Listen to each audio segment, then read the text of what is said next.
Shalom. Hari ini kita akan berbicara soal kesungguhan.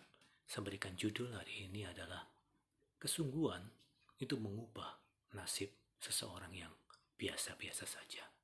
Saya ambil bacaan tersebut dalam kitab Yakobus pasal 5 ayat 17. Elia adalah manusia biasa sama seperti kita.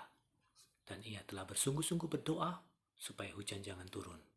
Dan hujan pun tidak turun di bumi selama 3 tahun dan 6 bulan. Lalu ia berdoa pula dan langit menurunkan hujan dan bumi pun mengeluarkan buahnya. Nah, saudara dikasih Tuhan, kita seringkali mendengar kata kesungguhan.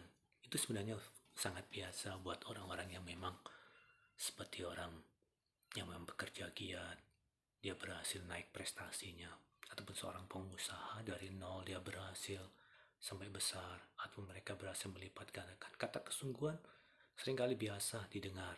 Juga seorang murid yang belajar serius, sungguh-sungguh sehingga lulus. Ya, kesungguhan ini mengubah seseorang.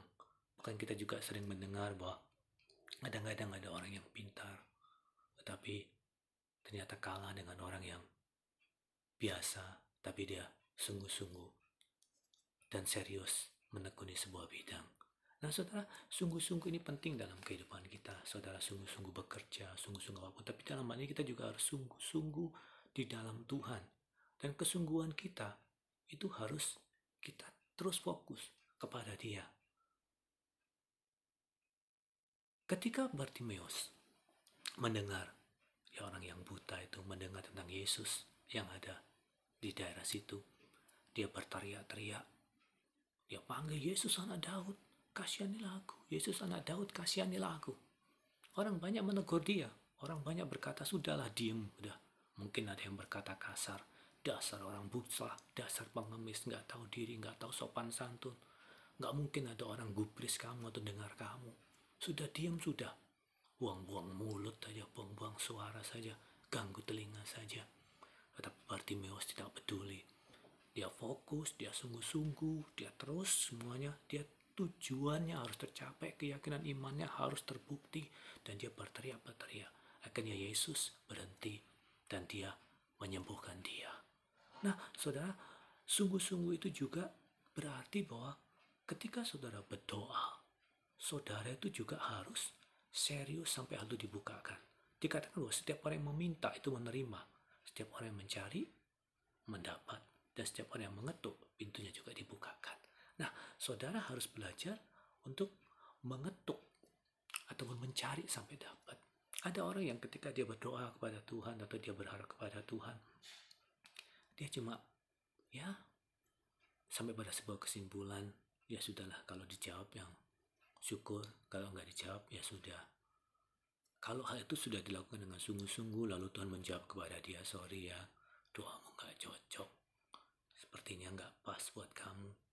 Mungkin kita bisa berkata, iya Tuhan, terima kasih lah, Engkau memang tidak menjawab karena itu nggak cocok buat aku, tapi aku tetap bisa hidup dengan baik, terima kasih. Tapi kalau sebelum dia mendengar suara seperti itu atau mendengar jawaban seperti itu, mendapatkan sebuah keputusan seperti itu, dia ketika melangkah berdoa, dia sudah berkata dalam dirinya, ya aku coba-cobalah berdoa, siapa tahu Tuhan jawab. Kalau nggak dijawab ya terserah. Nah, saudara, sungguh-sungguh ini juga dialami oleh pribadi yang namanya Ayub, saudara ya. Ayub adalah contoh orang yang sungguh-sungguh di hadapan Tuhan. Ketika dia mengalami cobaan yang begitu berat, istrinya berkata, masih tekunkah kamu sama Tuhan? Masih salehkah kamu sama Tuhan? Ayub berkata, kamu perempuan gila.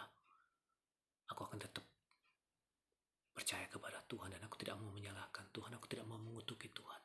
Dan dia sungguh-sungguh. Dan ketika dia sungguh-sungguh, betul-betul Tuhan memulihkan dia. Sungguh-sungguh itu juga dialami oleh Yabes. Dia berteriak kepada Tuhan, sehingga Tuhan menjawab dia.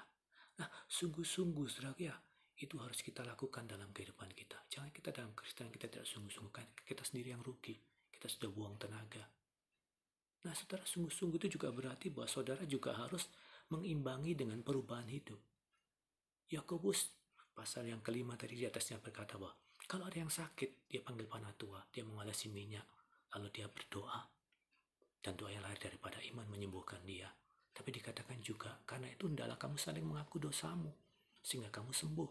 Jadi ketika kita sungguh-sungguh di hadapan Tuhan, kita juga harus melakukan sebuah perubahan hidup. Kalau kita mengharapkan Tuhan untuk berkenan kepada kita, tentu saja kita juga harus membuat sikap hidup kita berkenan di hadapan Tuhan. Tidak mungkin dong kita mengharapkan orang lain menolong kita, tapi sikap kita ataupun karakter kita tidak berkenan kepada orang itu. Karena orang yang mau menolong kita biasanya melihat orang ini memang patut ditolong dan memang layak untuk mendapatkan sebuah pertolongan atau tidak. Begitupun Tuhan. Kalau saudara mengakui dosa saudara, saudara sungguh-sungguh di hadapan Tuhan, saudara harus berubah dalam kehidupan saudara. Ketika saudara berubah, Tuhan melihat, oh, orang itu tak ampuni dosanya. Aku lihat niat hatinya sudah bagus. Bahkan Yakobus juga mengatakan dalam kitab Yakobus pasal yang keempat, dia berkata, kamu berdoa, tapi kamu gak menerima apa-apa. Karena doamu hanya untuk memuaskan nafsumu. Jadi dalam artinya bahwa kehidupan kita yang tidak beres, membuat doa kita tidak jawab. Jadi kesungguhan hidup harus merubah hati kita untuk menjadi baik. Sungguh-sungguh juga berarti bahwa saudara harus beriman teguh, kokoh, tidak digoyangkan, dan tidak digeserkan. Saya mau kita semua berharap kepada Tuhan dengan serius, dengan sungguh-sungguh. Tapi sungguh-sungguh dalam arti bukan cuma hanya mengandalkan energi, puasa, waktu, bahkan menjerit-jerit atau terlungkup. Tapi kesungguhan yang utama adalah saudara juga harus berubah dengan kehidupan saudara. Ketika saudara sungguh-sungguh, kehidupan saudara akan diubah. Saudara akan mengalami perjalanan yang supernatural. Saudara akan mengalami perjalanan bersama Tuhan. Saudara akan mengalami kemenangan dengan Tuhan. Dan saya yakin bahwa Alkitab ini ditulis untuk memberi jawaban kepada kita. Bagi kita yang disingkapkan, kita tahu bahwa sesuatu yang biasa-biasa saja. Tapi kalau kita sungguh-sungguh di hadapan Tuhan, Tuhan akan bisa mengubah kehidupan kita. Tuhan Yesus